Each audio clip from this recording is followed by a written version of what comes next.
El libro de San Marcos, capítulo 10, dice la palabra de Dios, o más bien nos relata una historia interesante que se llama El joven rico. Capítulo 10 de San Marcos, verso 17. Dice: al salir para seguir su camino, vino uno corriendo, e hincando la rodilla delante de él, le preguntó: Maestro bueno, ¿qué haré para heredar la vida eterna? Jesús le dijo: ¿por qué me llamas bueno? Ninguno es bueno. ¿Usted es bueno? ¿Quién tiene razón, usted o Jesús? ¿Usted es bueno? Decirle que está al lado: cuidado conmigo que no soy bueno. Cuídate, decir. ¿No le pasó alguna vez que vino alguien a su casa que usted dijo que era bueno y de repente le faltó el celular, el reloj, el billete que había dejado ahí? Era bueno. Cuidado con los buenos. Jesús le dijo: no hay ni uno solo bueno, sino Dios. Eso es maravilloso, porque Jesús era Dios. Jesús no le dijo que no, le dijo que no había ninguno bueno, porque él confundía el concepto con la humanidad y confundía a Jesús de quién era. Jesús le dijo: los mandamientos sabes: no adulteres, no mates, no hurtes, no digas falso testimonio, no defraudes, honra a tu padre y a tu madre. Él entonces, respondiendo, le dijo: Maestro, todo esto lo he guardado desde mi juventud. Maestro, toda la vida he mantenido una vida recta. Entonces Jesús, mirándole, le amó. Es decir, quiero que usted no malinterprete, no es que lo quiso, le amó. Es decir, pudo sentir que esa persona estaba cerca de la salvación, que su vida por él entregada en la cruz sería importante para ese hombre. Y dice la palabra aquí: mirándolo, le amó y le dijo: una cosa te falta, anda, vende todo lo que tienes y dalo a los pobres, y tendrás tesoro en el cielo, y ven, sígueme tomando tu cruz. Vuelvo a repetir acá: una cosa te falta. Lo puede decir: una sola cosa. No lo escuché, dígalo de vuelta. Una sola cosa te falta. ¿Para qué le faltaba una cosa?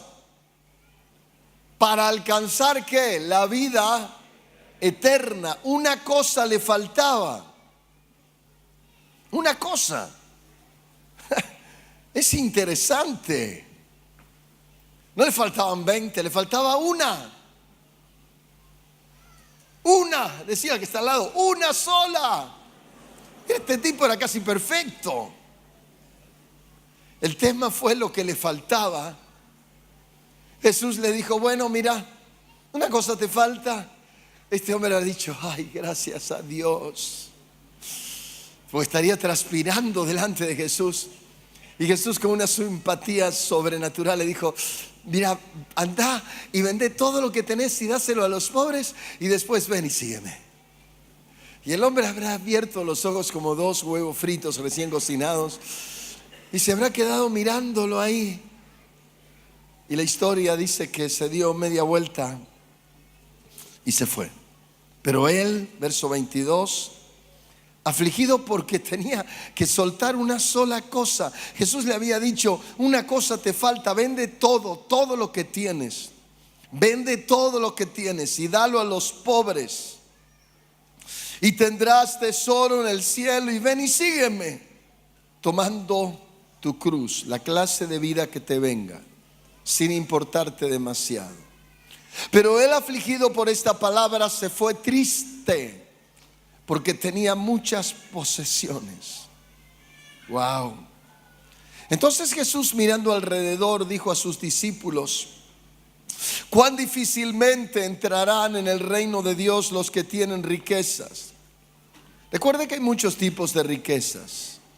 El orgullo es una riqueza, la belleza es una riqueza, la juventud es una riqueza, la sabiduría y la experiencia es una riqueza, el conocimiento en la palabra es una riqueza, el permanecer en la iglesia por largos años es una riqueza, el diezmar también es una riqueza, que a veces con orgullo decimos: vos no sabés cuántos años tengo en la iglesia, vos recién empezás. ¿Vos diezmás? Yo diezmo. Cosas que pasan. O el espejo que nos dice constantemente cuán bien parecidos somos. ¿No le dice su espejo lo mismo? Usted dirá: no, pero ¿para qué tiene espejo entonces? Su espejo todos los días le dice: qué lindo te quedó el peinado. Bueno, a mí no me puede decir mucho, a otros. Hay otros que todavía están peor que yo. Bueno, me alegra un poco, me consuela.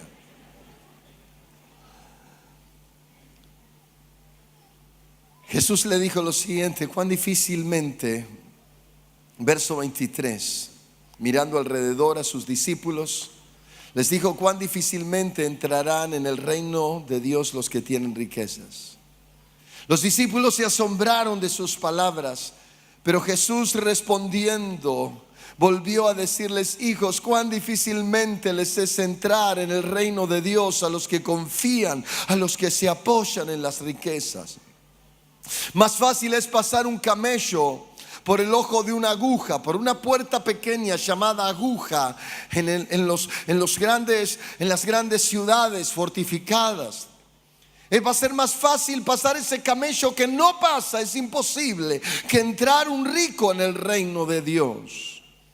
Ellos se asombraron aún más, diciendo entre sí: pero entonces, maestro, ¿quién pues podrá ser salvo? Entonces Jesús, mirándolos, les dijo: para los hombres es imposible, mas para Dios no, porque todas las cosas son posibles para Dios. Levante su mano y dígale: Señor, te pido que me hables en el nombre de Jesús, que me ministres para tu gloria. Quiero escucharte y entenderte. En el nombre de Jesús, háblame. Amén. Padre, yo te pido que les hables ahora, que me hables, que después de este culto podamos salir diferentes de aquí. Señor, lo necesitamos en el nombre de Jesús, para la gloria de tu nombre. Y el pueblo dice: amén, amén y amén. La verdad es que el encontrarse con Jesús, innegablemente hay una confrontación entre tu realidad y su realidad. Es decir, se rompen los esquemas. La Biblia dice que cuando el Espíritu Santo venga, convencerá de pecado, de verdad, de juicio, de justicia. Es decir, un encuentro con el Espíritu Santo es maravilloso. El viernes tuvimos un hermoso culto en una iglesia. No había mucha gente, no era tan concurrida como esta. El 30% eran de nuestra iglesia, que fue de visita a acompañarme a mí, y estuvo muy bonito. Pero en un momento el Espíritu Santo se empezó a mover y yo escuchaba un llanto que inundaba el lugar, y no sabía de dónde era, porque no veía de dónde venía. Hasta que me doy vuelta y los encuentro los tres músicos pegados, llorando. El Espíritu Santo se estaba moviendo en el lugar. La gente fue tocada, fue muy bonito. Es decir, cuando tú te confrontas con Dios, cuando tú lo encuentras, de hecho hay una confrontación de realidades. Tú descubres quién es, y la verdad es que me siento un poco necesitado en la iglesia de esto, en lo personal, en lo general, porque reconozco que Dios nos ha honrado con la iglesia, nos ha bendecido. Muchas veces como rico digo: Dios nos ha permitido alcanzar metas como tener esta propiedad, comprarla, edificarla, comprar un terreno, seguir edificando. Dios ha bendecido la iglesia de miles de maneras.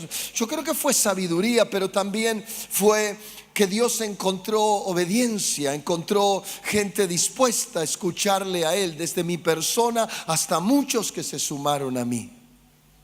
Y aquí vemos, y aquí puede saltar el orgullo. ¡Wow! Esta inmensa obra que yo he hecho con mis manos. De repente termino loco como Nabucodonosor, ¿no? Pero cuando encontramos a Dios en esto, todo es diferente. Y la iglesia pasa a ser más que una iglesia cómoda, pasa a ser un encuentro con Dios.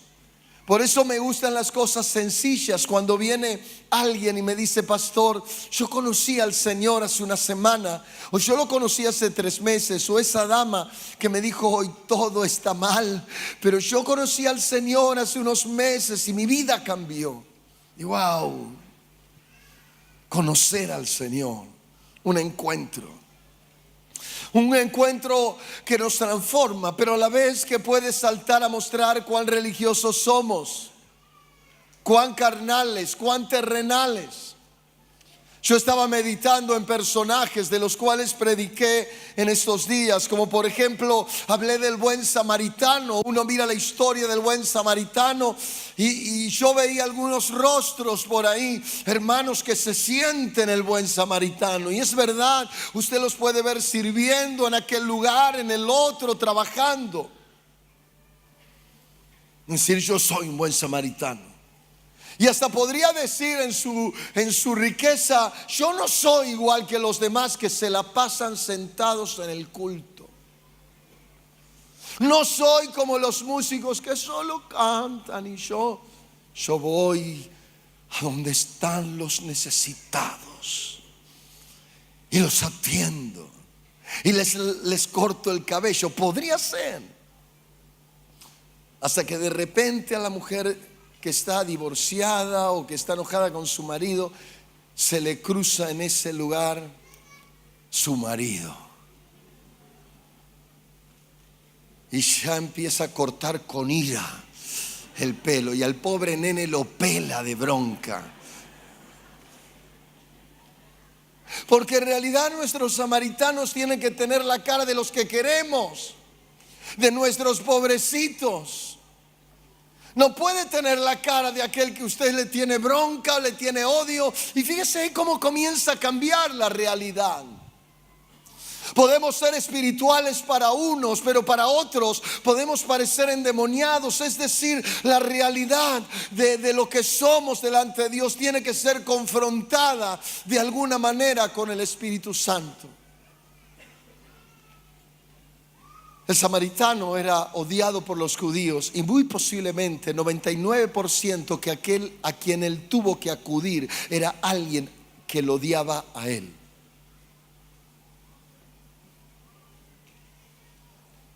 Interesante. Podemos hablar también, como hemos hablado en este día, en el día de la mañana, hablamos de Lucas 10, verso 23. Cuando habla de que un intérprete de la ley le pregunta al Señor una pregunta similar a esta, y le dice: maestro, bueno, ¿qué debo hacer para ser salvo? Y ahí el maestro le dice: ¿conoce los mandamientos? Y él le dice: sí, los conozco. Y empieza a relatarle los mandamientos. Pero este hombre, a pesar de todo esto, búsquelo conmigo, Lucas 10. Ahí es donde se encuentra la hermosa historia. Lucas capítulo 10. Diga conmigo: Dios es bueno.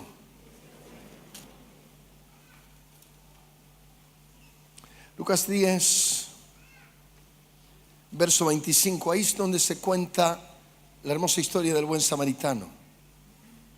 Pero Jesús le dice a aquel, dijo, verso 27, aquel respondiendo dijo: los mandamientos, sí, amarás al Señor tu Dios con todo tu corazón y con toda tu alma y con todas las fuerzas y con toda tu mente, y a tu prójimo como a ti mismo. Y fíjese la respuesta de Jesús, y le dijo: bien has respondido. ¿Y qué le dice luego? Ve tú y haz lo mismo.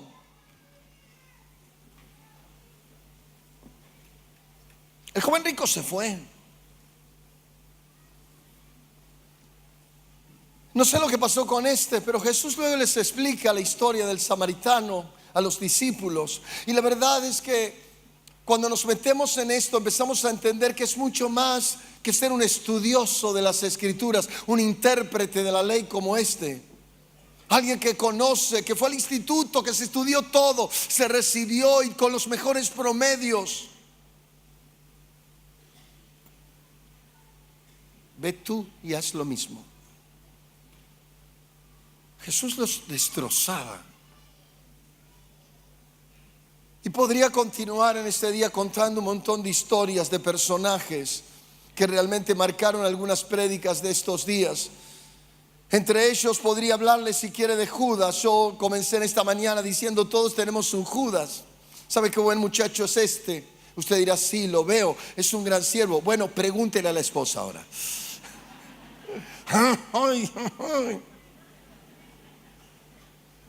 Va a ir a su casa y la esposa así: no, pero está este hombre. No le crea, me está diciendo, no le crea. ¿Ve?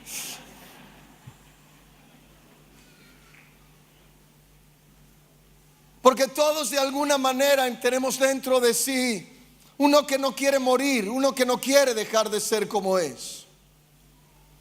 Siempre tenemos escondido de alguna manera el que va a sacar alguna ventaja. Judas tenía de alguna manera eso. Imagínense sencillamente 3 años marchando con el Señor, lo dejó todo, caminó con Él, cantaba con Él, servía con Él, echaba fuera demonios, veía la gloria de Dios, todo. Pero en un momento algo lo desfiguró, algo lo desenfocó, algo dijo: este hombre no me conviene, dijo Judas. Qué interesante que no lo dijo Jesús, porque Jesús sabía que ese hombre no era recto. Y la historia dice que este Judas, en un momento después de la Santa Cena como esta, estaba por comerlo porque su corazón no era recto. Agarra el pan y bebe la copa, y dice que Satanás entró en él, se levantó y Jesús le dijo: haz lo que tienes que hacer. Y Judas fue y lo vendió por unas monedas de plata. Uno dice: pero 3 años, ¿y a quién vendió? Al maestro, no vendió a cualquiera. Y la verdad que al meterme aquí siento que todos podemos tener un Judas escondido por dentro. Porque cuando Jesús fue llevado a la cruz, no solamente Judas se dio vuelta. Pedro, el gran prometedor, con todos los discípulos, las escrituras dicen que todos prometieron: no te dejaremos, marcharemos contigo a la cruz. Todos le dieron la espalda y el maestro se quedó solo en la cruz mientras todos miraban de lejos, seguramente con su capucha para que no los conocieran.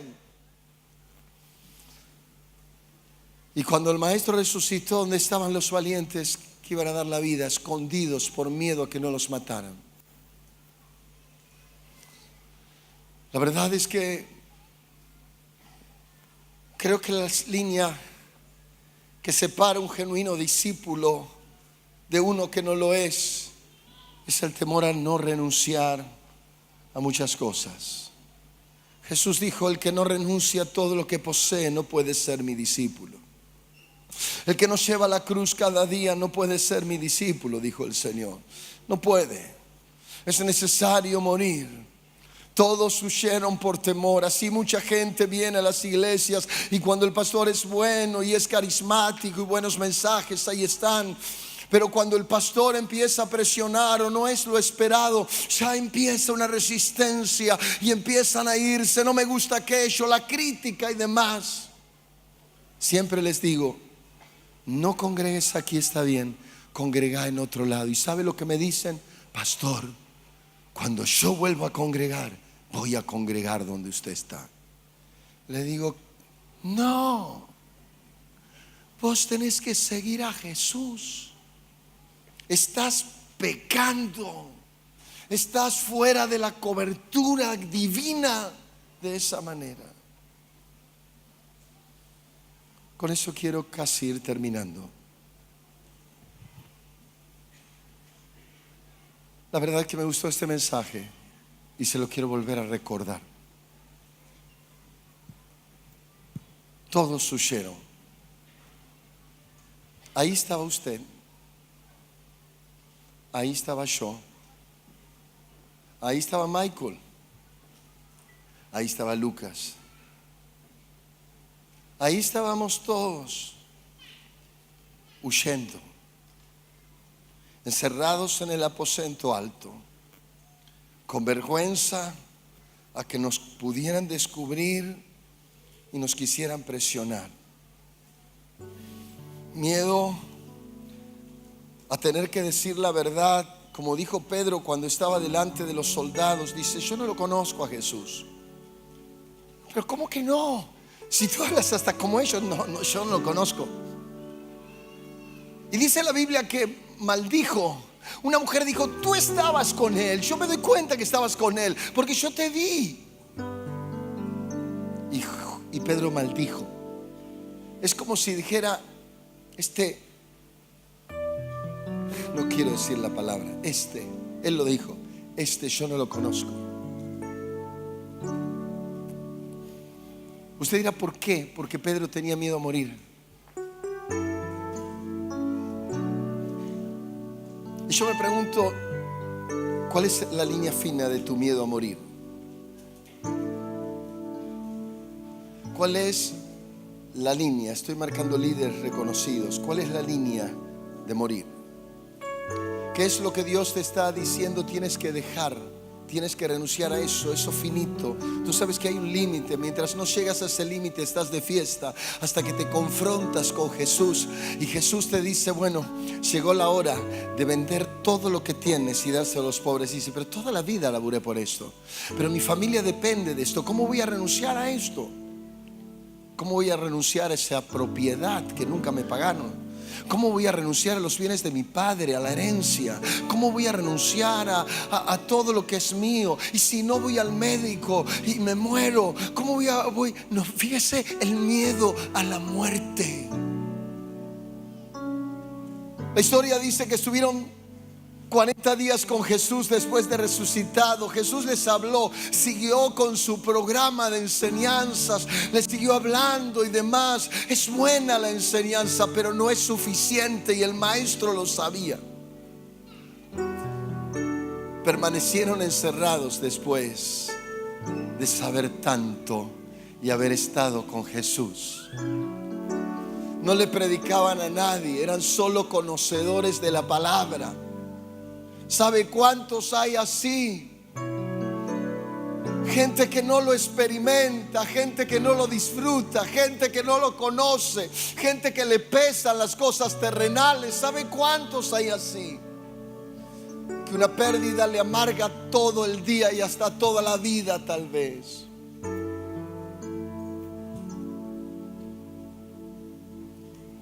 La historia dice que pasaron 10 días más encerrados,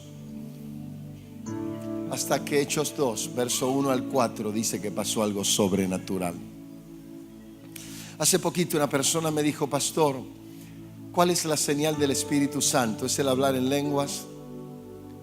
Casi siempre sí, le dije. Tal vez siempre, no lo sé.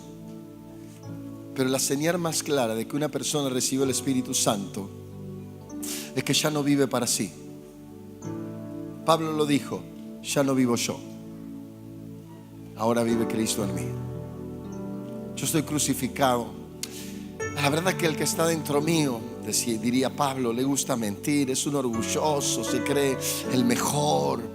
El que está dentro mío tiene mal carácter, y todos los días lucho para que no gobierne, para que no me domine, para que no sea él. Todos los días dejo de ser un mediocre, o trato de serlo, para que Él tome el control. Trato de mirar como Él mira, de hablar como Él habla, de perdonar como Él perdona, de servir como Él sirve, de dar lo mejor de mí. No me importa si es alto el lugar o es bajo, limpiando. No me importa si es limpiar baños o juntar papeles. No me importa si es ayudar a mi vecino, o tal vez tener que predicar en algún lugar importante. Es sencillamente haberlo conocido. Y aquí está la clave: es saber quién soy verdaderamente cuando estoy lejos de Él, y quién soy cuando estoy con Él. es saber quién es Él cuando está conmigo, es conocerlo en la plenitud, sentir su cobertura, su amor, sentirme que es más rico que todas las riquezas que tengo, se llamen hijos, padres, hermanos o lo que sea. Saber que, como dijo Jesús, el que no renuncia a padre, madre, esposa, hijos, esposo y aún todo lo que tiene, no puede ser mi discípulo. Está diciendo: Señor, tú eres más importante que todo lo demás. Y como dice la alabanza, es más que suficiente. Hoy escuché un testimonio de un muchacho que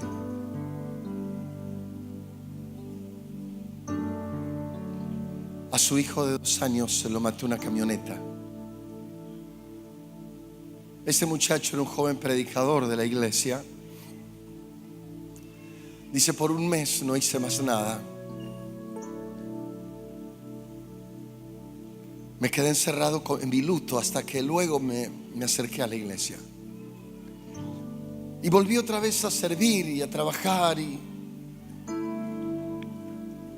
dice: yo por dentro odiaba al que había matado a mi hijo.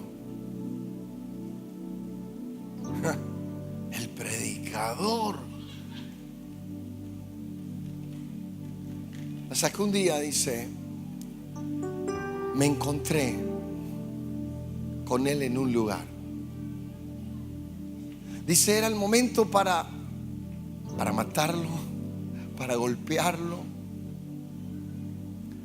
o para matar mi odio.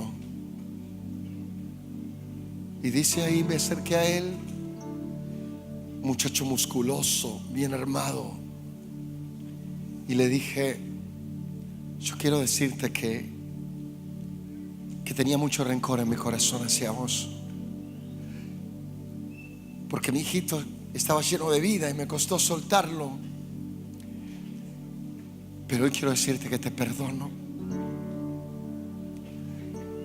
Y quiero decirte que Jesús te ama más que yo y que te comprende más de lo que yo te he tratado de comprender, y que Dios tiene planes con vos.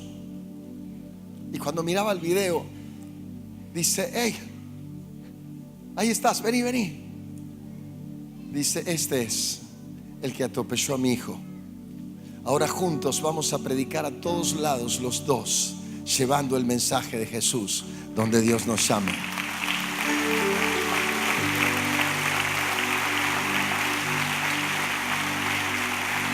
Morir es hacer lo que nadie haría.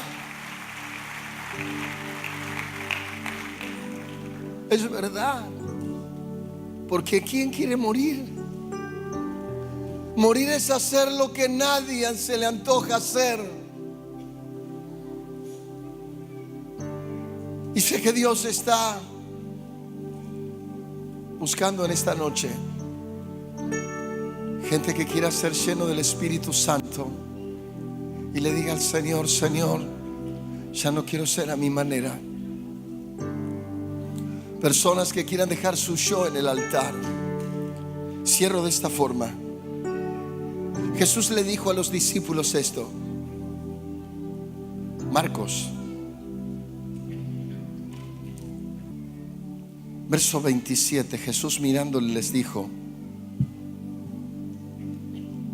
para los hombres es imposible ser salvos, porque sus cualidades humanas jamás los harán salvos. Hasta se hacen orgullosos ministeriales. Mas para Dios no es imposible, porque todas las cosas son posibles para Dios, como diciendo: cuando yo ocupo el lugar en ellos, cuando yo estoy en ellos, cuando ellos dejan de ser, es posible esa salvación. Entonces Pedro comenzó a decirle: he aquí, nosotros hemos dejado todo y te hemos seguido.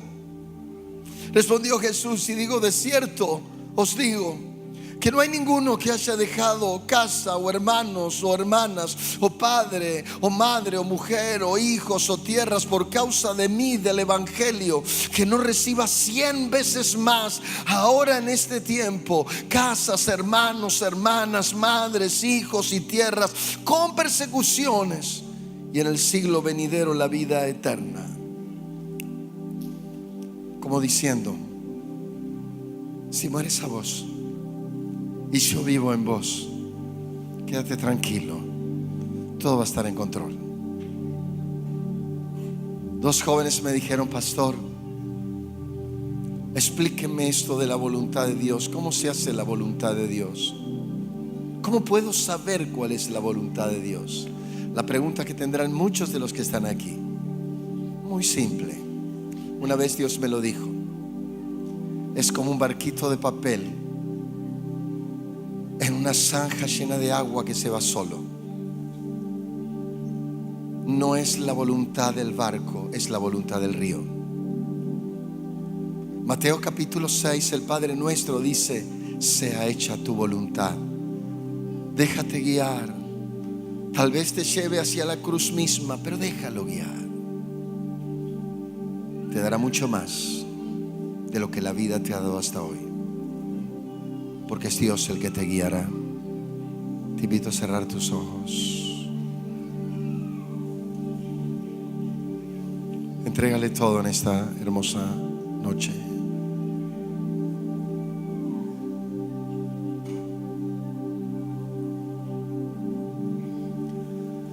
Jesús es suficiente para mí.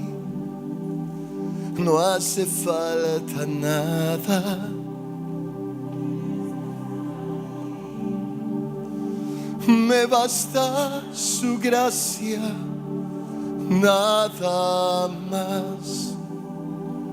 Solo en Jesús.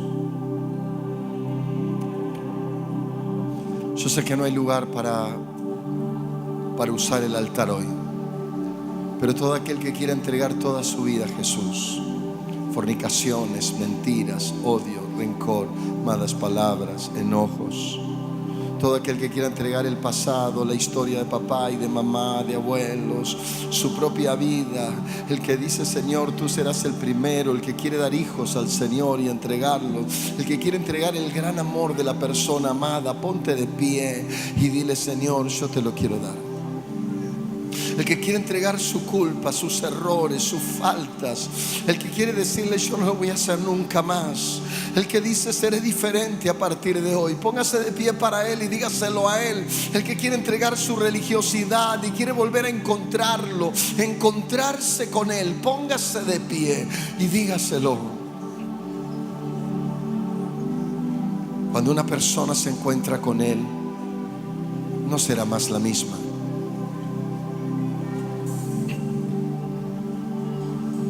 Yo quiero decirle algo a los del ministerio de alabanza, incluyendo Vicky. Están lejos de ser adoradores, son maravillosamente ayudantes al ministerio. Pero quiero invitarles que se desarmen en la presencia de Dios. Que el cielo no tenga estorbo a través de ustedes. Que la gloria se vea en su adoración cuando tocan instrumentos y cantan. Que no sean necesarios micrófonos para que escuchen su voz, sino que el cielo escuche la voz y la gloria postrera sea mayor que la primera. Que desborden las lenguas, la adoración, el temblar, pero porque es Él, no porque soy yo, no porque somos nosotros. Es fácil imitar lenguas, pero para tener el Espíritu Santo hay que morir. ¿Cuántos lo quieren? Levante su mano y dígaselo a Él, no me lo diga a mí. Haga un esfuerzo sobrehumano que le lleve a la vida abundante y dígale: Señor, hoy te necesito más que ayer. Hoy te necesito más que ayer. Los padres buscando que sus hijos sean llenos del Espíritu Santo. Hoy te necesito más que ayer. Levanta las manos. Hoy quiero morir para que vivas tú. Hoy quiero que mi yo esté crucificado. Hoy quiero que sea tu manera y no la mía. Hoy quiero ser guiado por el Espíritu Santo como un barco de papel. Que me lleves donde quieras, que me enseñes a conocerte. Yo quiero conocer tu belleza, tu hermosura. Quiero esa vida eterna que viene por encontrarme con tu gloria, con tu inmensidad, con tu hermosura. Quiero deshacerme para que tú seas hecho en mí. Yo quiero eso en esta hora.